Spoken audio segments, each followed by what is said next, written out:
morning, North Point. It is September 27, 2011, and I'm Anna Impellitteri. And I'm Mandy Martin. And Wake Up North Point starts right now. In school news, it's Kentucky Kids Week this week. Topping off our list of important news is Picture Day. It's scheduled for tomorrow. Make sure you come dressed to impress. Have all order forms ready to go when you arrive at school tomorrow morning. And you might want to remind your parents about pictures as well. Tomorrow will also be the last day to sign up for cheerleading, so you will need to act quickly if you're interested. Attention 4th and 5th grade students. The academic team will be having tryouts next week on October 5th after school. Please see your classroom teacher for more tryout information.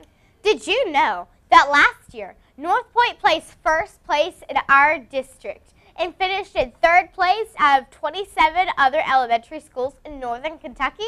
I heard you guys did do very well last year. We did do very well last year. We went almost undefeated all season, and at Governor's Cup came within 1 point of the first place. That is awesome. I saw those amazing trophies out in the case last year. Were you a part of the team?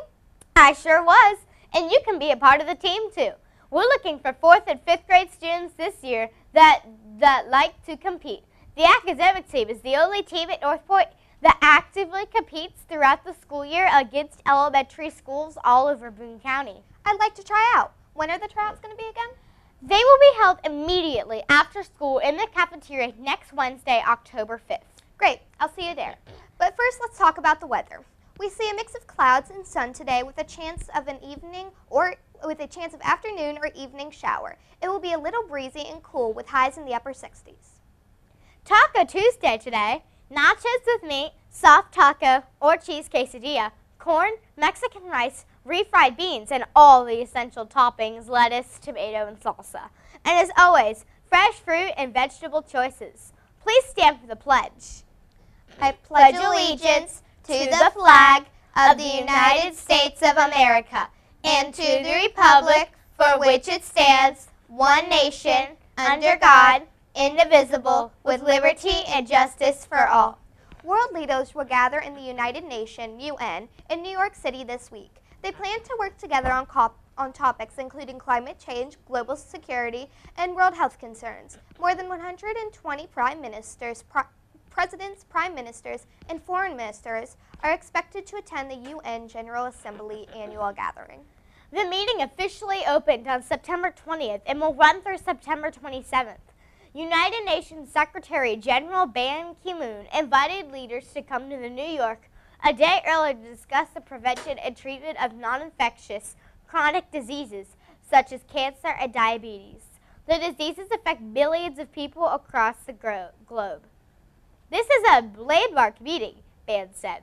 3 out of every 5 people on Earth die from the diseases that we gather here to talk about. Several conservational topics on the agenda for the General Assembly this week. One of them is the Palestinian plan to seek official UN membership for its territories in the Middle East. Currently, they hold the status of permanent observer in the General Assembly. This means that the Palestinian delegation or group of representatives can speak, but they cannot vote on the issues. The Palestinian bid for recognition as the state would go to the UN Security Council for a vote. The U.S. is a member of the Security Council and has vowed to veto the bid. The U.S. says that a Palestinian state can only be established by resuming peace talks with Israel. The conflict between Palestinians and Israelis has a long and violent history. Both groups claim the same land as their rightful home. Palestinian President Mahmoud Abbas is scheduled to address the General Assembly on Friday. The yearly summit always brings a bit of chaos and crowding to New York City. Presidential motorcades, street closings, and caused traffic jams.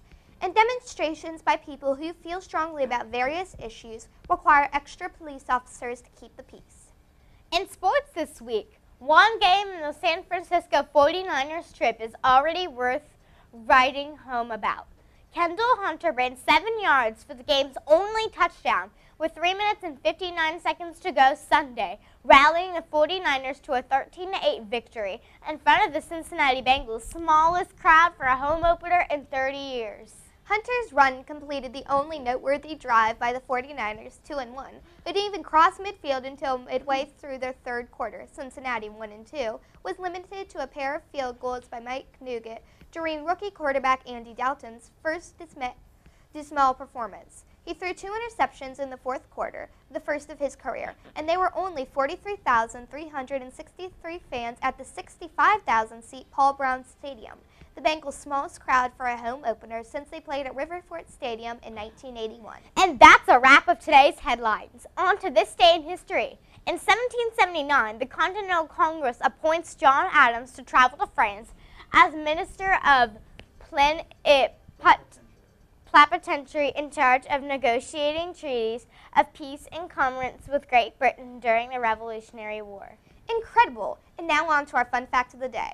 Did you know that a hippo can open its mouth wide enough to fit a 4-foot-tall child inside? That's interesting. How tall are you, Mandy? 4 feet 9 inches. Oh, too bad. Hey!